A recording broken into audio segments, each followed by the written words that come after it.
بلوچستان کے شہر سبی سے ہمارے گدروشیہ پوائنٹ کے نمائندہ سید جاوید شاہ کی رپورٹ کے مطابق ڈپٹی کمشنر سبی منصور احمد قاضی نے محرم الحرام کے حوالے سے سیکیورٹی اداروں، ڈسٹرکٹ افسران، علماء کرام، امن کمیٹی کے ممبران کے اجلاس کی صدارت کی۔ اجلاس میں additional deputy commissioner Waheed Sharif Umrani, assistant commissioner Sibi Syed Ali Shah Abbasi, D S P Naimat Ullah, D S P special branch Pir Bakhsh Selachi, Rauf Iqbal civil defence, Muhib Ullah Baloch municipal committee, major Sharjeel Ali Bakhsh Bugti وابڈا، doctor Akbar Solangi, doctor Rafiq Mastoi, doctor Rafiq Chhalgari, محکمہ صحت فہیم قریشی، میر حیدر رند، الحاج صوفی سلیمان نقشبندی، علامہ ادریس، علامہ یحییٰ، صدر افتخار نقوی، مراد بلوچ کے علاوہ امن کمیٹی کے ممبران اور میڈیا کے نمائندوں نے شرکت کی۔ ڈپٹی کمشنر سبی منصور احمد قاضی نے کہا، محرم الحرام کے دوران امن و امان کو برقرار رکھا جائے گا۔ سیکیورٹی ادارے صورتحال کا سختی سے جائزہ لیں،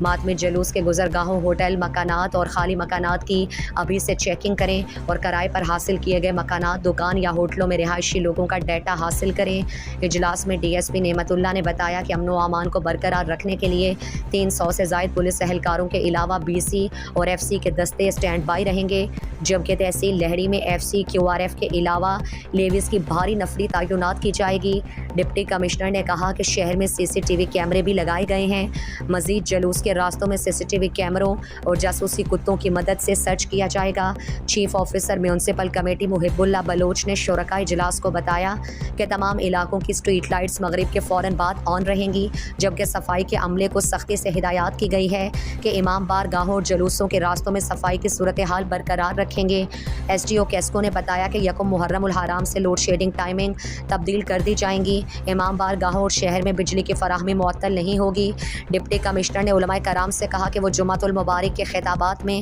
امن، محبت اور مذہبی آہنگی کا درس دیں۔ مزید دلچسپ معلومات اور خبروں سے آگاہ ہونے کے لیے Gidroshia point Facebook page, Instagram, Twitter کو فالو اور یوٹیوب چینل کو سبسکرائب کریں۔ بیل آئیکن بٹن دبانا نہ بھولیں